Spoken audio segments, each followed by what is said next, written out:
As I'm sure a lot of you guys are aware, OKC versus the San Antonio Spurs, one of the most legendary series I've seen within the last 10 years personally, right?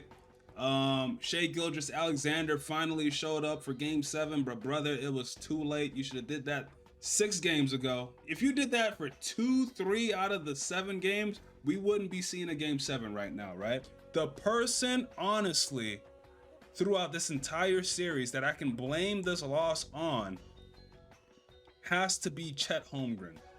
Chet Holmgren, bro. Oh my God. This dude was an all-star. This dude made all NBA defensive first team. And for whatever reason, this is a running theme throughout both the regular season and the postseason when it comes to the San Antonio Spurs and Victor Wembanyama. Chet Holmgren turns into a flat out bitch. I ain't even gonna lie, bro. I don't even think I'm gonna blur that out, man. I'll just keep it real. Yo, it's true. That's what he turns into. Let's go ahead and check out this post-game interview with Chet Holmgren, see what the fuck he has to say about his terrible performance. I think, honestly, that he's probably just very scared of Wemby, or I don't know what it is. Something about him mentally is not there. Chet Holmgren finished the Game 7 loss with 4 points on 1 for 2 shooting from the field, and he's only 2 shots coming in the first quarter. Yo, shout out this dude right here. What's his name again, bro? McCain, Jared McCain. This dude's a hooper, bro. This dude has a solid future. The Philadelphia 76ers gave this man up for a half-eaten bag of potato chips and a half-drunken Kool-Aid, bro. You know what I'm saying? This dude is a baller, bro. He's gonna be serious. Yo, this man's gonna be serious, bro. And here's his post-game interview. We tend to sort of put the team first, and we have seen emotion from you at different points. But there's times where, like, Wemby is Look at this shit, bro. 1 for 2. This is a game 7. Bumping you on the way to the huddle. Like, there were times he clearly tried you. But did you feel at any point that you almost went out of your way to, like, not make it about you and him, like, almost to a degree you hadn't before? I mean, at the end of the day, it's always about us trying to win the basketball game. What the fuck do you mean by that, bro? If that's the case, why didn't you do shit then? Why did Jay Will have more field goals attempts than you? What the fuck is it? Us as a collective, the Thunder team trying to win the basketball game. Aren't you part of the team, bro? Like, what do you mean by that? You know, and that's what it's always gonna be. For you guys, moving forward, who knows what will happen? Like, you guys are both young teams. San Antonio's a young team. They're in the same conference. We're gonna play a lot, potentially. How much will you use this series specifically as you kind of evaluate what you need to do, what you need to get better at, how you can improve? I mean, a lot. You know, you can always learn from the tape, good or bad, and you know, it hurts a lot more, stings a lot more when you know it culminates in a loss, obviously. So you know, there's no kind of you know, running from improvement. Bro, you were the guy. You were the difference maker in this series, bro. If you would have performed like an all-star, this wouldn't be a conversation. Forget the bad games that SGA had in like the first 6 games. I mean, he didn't really perform to MVP standards. Dude, Chet, bro. Like, I'm not even gonna hold you. If you had played like half of an all-star, this would not be a conversation right now. Y'all gotta understand, bro, OKC is so loaded that even without AJ Mitchell and even without J-Dub, these guys still were giving the Spurs problems. If you, bro, Chet, if you even showed up, bro, just give us half of an all-star, we would not be having this conversation right now. OKC would be heading into the finals. This dude, bro, I don't care what anybody said, he is scared of Victor Wembanyama. He is. He wouldn't admit it. His pride's on his side, and I hope he grows from this. Maybe, you know, it's just something he needs to work on in the summer and stuff like that, bro. But yo, this loss this is mainly on you than anybody else, Chet. You know, that's you know, I always look at it as no matter what, good, bad, win, loss, whatever it might be, you know, you have to continue to improve. So that's the mindset. Why didn't you do that today, though? Did you not look at that? Did you not look at it like that after game 1, after game 2, after game 3, game 4, game 5, game 7, after game 7? That's when you decide to start looking at it like that, bro. That's when you know you have to start improving. Man, get the fuck out of my face. It was a double-digit game. God. About 4 minutes left. You guys put up the 8. You tried to keep calm back. What prevented you all from getting over that hump late? You know, I feel like down the stretch we gave ourselves a chance. We fought really hard. We just weren't able to put enough plays together. You didn't do shit. You didn't fight hard, bro. I'm done with this guy, bro. Let's see what SGA has to say, man. Shai, you guys had some opportunities to kind of take control of this one. What did you see as kind of the differences in not being able to kind of get over the hump and wrestle control completely away? Yeah, they were just the better team tonight from start to finish. Yo, that's real. And then every time we tried to like cut into it and take control of the game, it felt like they had an answer. And a lot of times it felt like it was like tough shot making. So hats off to them. Yo, Champagne, bro. Oh my God, sniper, bro. Champagne had you know what the difference was, bro? When that center, the backup center for Wemby came down and had that block on Hartenstein. I forgot his name already, man. What's the name of that center, bro? The dude with the hip thrust dude. Oh yeah, man. That's when we knew the tables turned, man. Yeah, they played better tonight and they deserve to win again. Mm-hmm. Shai, it's pretty well documented how difficult it is both for the teams that try and the teams who've done it. Just how difficult it is to repeat. Are there points in these playoffs and especially in this series where you felt that just how tough it is to repeat? Yeah, winning an NBA championship is very hard in itself to do it one time. So to do it all over again would just only make it harder. So many things go into it. Sometimes it's like things you can't control. Sometimes it's things you can control. Yeah, it's a hard task to do one time. So to do it twice would only make it even more challenging. Ask him about Chet.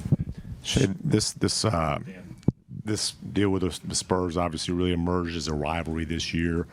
When you look at that team and the young pieces that they have, what do you see in terms of a potential roadblock for you guys? Yeah, they're young. They're the standard right now, bro. I'd be surprised, honestly. I'd be surprised if the Knicks get 6 games out of these guys. I'm not even gonna lie, bro.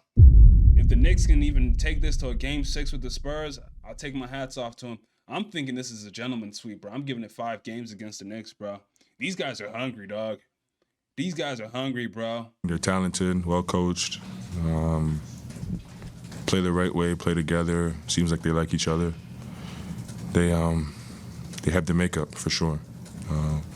You don't beat us without the makeup, and they beat us, so they have the makeup to go get one. That's real. And yeah, we just have to take it one day at a time from here on out. That's real, SGA, man. You listen, bro. You had a good game 7. You finally didn't play like the flopper we know you to be, bro. But goddamn, bro, I'm not gonna lie. Even if you had like 2-3 good games, we wouldn't be here right now, bro. You're the main guy. You're the MVP. You're the reason y'all lost, man. Hate to say it. Well, actually, I don't hate to say it because as the MVP, you should burden that responsibility, right? But like, dude, you're part of the reason, man. You're the only person who really didn't show. Jared McCain was damn near the savior of this series for y'all. Him and Alex Caruso. I sprinkle in a little bit of Cason Wallace in there. You know what I'm saying? Some Hartenstein in and out. Jay Will. These guys was out there hooping. You know what I'm saying? You, bro, you got your shots in, man, but I'm not gonna lie, bro. I don't know. To me, it got to some point where I was looking at it in the game 7. I was like, man, in the game 7, there's some points when I was like, yo, let's just go ahead And let's let Jared McCain just take a lot of these shots, bro. At this point, let's just let this dude start shooting, man. Try to get better this summer, be a better team than we were this season and last season, and try to get back over the hump. Dan, go ahead. Shai, from a distance, it's always seemed like you guys have really focused internally when it comes to growth throughout this process. To Tim's point, how much of the reflection this summer will be about getting better than San Antonio specifically? Specifically, that's funny.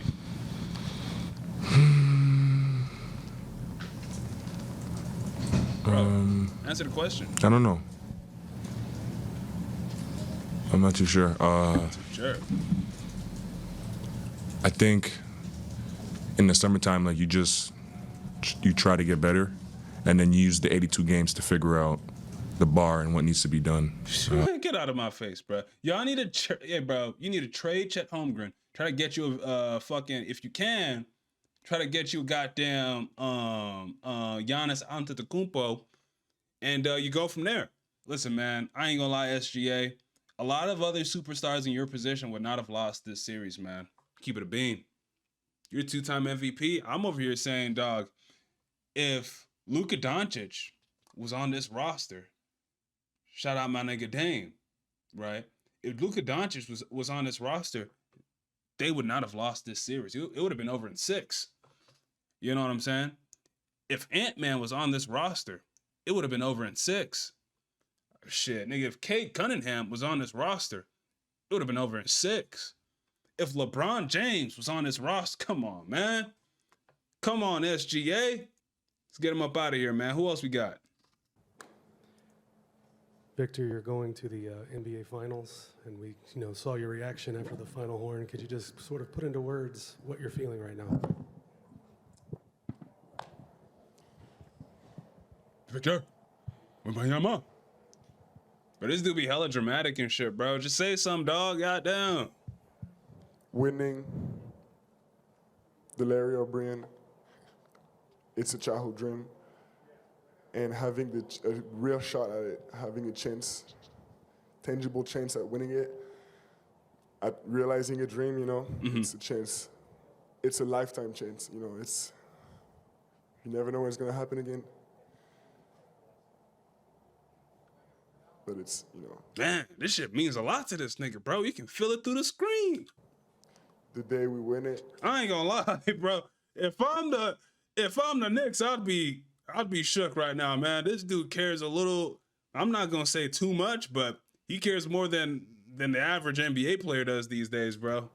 Speaking for myself, it's gonna be an amazing day of like realization of a dream. It's It's hard to put into words. It's almost like the meaning of my life. Wow.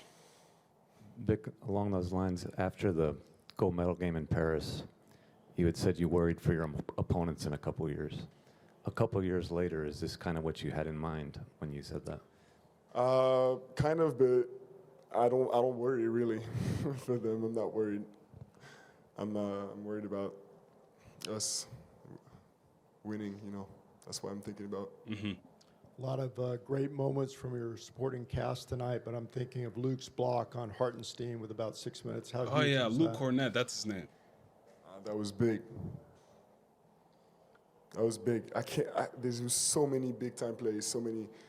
That was guys huge. Stepping up. Oh my God. It's an unreal chance, My life is amazing, and being with these guys, living these things with these guys that I love so much. It's amazing. I want to have this feeling plenty more times in my life. Right. It seemed like Julian had an answer every time, the really timely threes. What have you seen from him? Yeah, that dude was a fucking sniper, bro. God damn, bro. Yo, he was the savior of this Game 7 for the Spurs, man. I'm not even gonna lie. He was their guy, bro. You're in that regard. Julian's amazing. He deserves everything that he gets. And he's the type of guy, that makes you want to die for him on the court because he gives so much effort. And he's got such an amazing story. He got cut in the NBA a few years back. He's had tough moments, but he keeps pushing, and now he's taking this team to the NBA Finals. I didn't even know that. Victor sur ta gauche. Est-ce que tu penses à savourer la victoire de ce soir ou tu penses déjà au Knicks? French nigga, I can't listen to this shit. What's he gonna say though? Respond in French? Impossible de pas savourer. Okay. Mais bon, faudra. Yeah, Victor, you talked about speaking for yourself about the day that you might win a finals trophy. Mm-hmm. You know, when it comes to your personal emotions, you guys have talked a lot about just being a team, liking each other, like being around each other. You know, when you look and feel the things you're feeling tonight, and then you look around and see your teammates experiencing that with you, you know, what has that been like? What are you most excited about? I'm most excited about feeling what I felt when that buzzer went off again and again and again, and even more. All right, man. Yo, this is his first ever playoff run, isn't it? And he's already going to the NBA Finals. Now, a lot of people like to say, yo, like, you know, especially when a young team does it like this, they're like, bro, he's gonna be back here again and again and again.